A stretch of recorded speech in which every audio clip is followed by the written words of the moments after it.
بسم الله الرحمن الرحیم. منګه نن د غره په موضوع باندې دا خبره کوو چې په زیارت ماربل کې کوم واقعات وشولو، هغه د غون ساقي دپاره او د نورو قومونو دپاره د افسوس خبره ده، ځکه چې دلته کوم ځوانان شهیدان شول، په هغې باندې زموږ ټول قوم افسرده دی او خفګان کې مبتلا دی.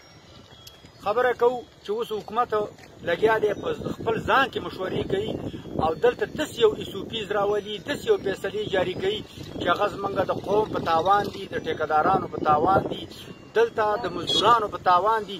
دوی اوس داسې یو مشورو کې بوخت دي چې هغه دلته دوی وایي چې موږ بلاسټ بندوو، دوی دلته وایي چې موږ مشینګرینې ورکوو چې دا مالونه په مشینګرینو باندې راوځي. نو دلته چې بلاسټینګ بند شي، دلته زموږ د بزراو مزدورانو کار یې خراب کړو. دلته هغه شان پراګرس نه وځي چې هغه شان پراګرس نه وځي، د قوم هم تاوان دی، د ټیکهدار هم تاوان دی، د انډسټري هم تاوان دی. نو باید چې داسې فیصلې موږ مطالبه لرو چې داسې فیصلې منځته راشي چې هغه فیصلې د غونډه قوم په مفادو کې او د حکومت په مفادو کې، ځکه چې د بلاسټینګ د بندولو سره دلته چې کوم پراګرس دی په هغې کې 70% کمی راځي. په هغې کې بزراو مزدوران چې کوم دي هغه په کورونو باندې کښېني، دلته چې کوم دی د ګاډو والا چې کومې کنډې راکوزوي هغه په کورونو باندې کښېني، دلته بازارونه به زموږ خرابېږي، بازارونه به زموږ تباه کېږي. دې کنډو باندې بزراو خلک لګیا دي، هلته روزګارونه کوي، بازارونه پرې آباد دي، د ګاډو روزګار پرې روان دی. دا په دې باندې باید یو داسې خبره پکار ده چې ټولو سټیک هولډرانو سره په دې باندې خبره وشي.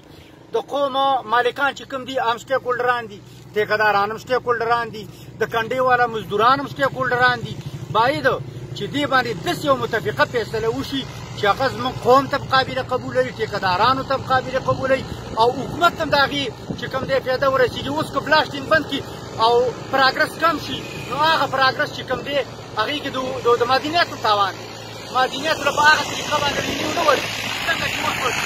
بیا خو چې بلاسټینګ بند کړي او په مشینرۍ باندې د غره نه کاڼې وځي، نو بیا داسې مقرر کړه چې اوس د دې غره نه 200 ګاډي ځي، بیا به چې 3 ګاډي هم نه ځي د هغې نه. نو ظاهره خبره ده چې د هغې سره رینیو د معدنیاتو کمه شوله، د قوم کمیشن کم شو، د مزدورانو د کانډې روزګار ختم شو، د ګاډو روزګار ختم شو، د بازارونو کې د دوکاندارانو روزګار ختم شو.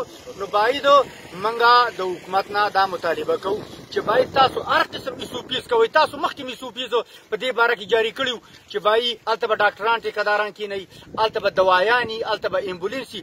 هغه ایسوپیز باندې حکومت عمل ونه کړو، هغې کې حکومت ناکامه شو. اوس داسې یو ایسوپیز دی راولي چې هغې کې ډاکټران هلته موجود دي، هغې کې امبولینس هلته موجود دي، هغې کې هغه ځای کې چې کوم ځای کې زخمي وشي چې فوري د هغه درملنه کېږي.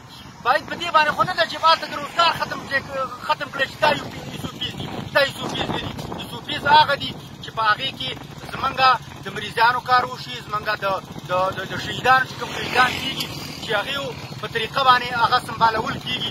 باید د ایسوپیز ته موږ ټول قام تیار دي چې هغه داسې ایسوپیز دي چې هغې کې موږ ته دا ښودنه وشي چې باید تاسو مزدوران به د هغې پورې غره نه ورځي، چې په هغې کې دغه نه شوی دا ډز وشي، مزدوران به لیټ ورځي، یا به دا کنډه یو طرف ته کېږي، بیا به هغې له مزدوران ورځي.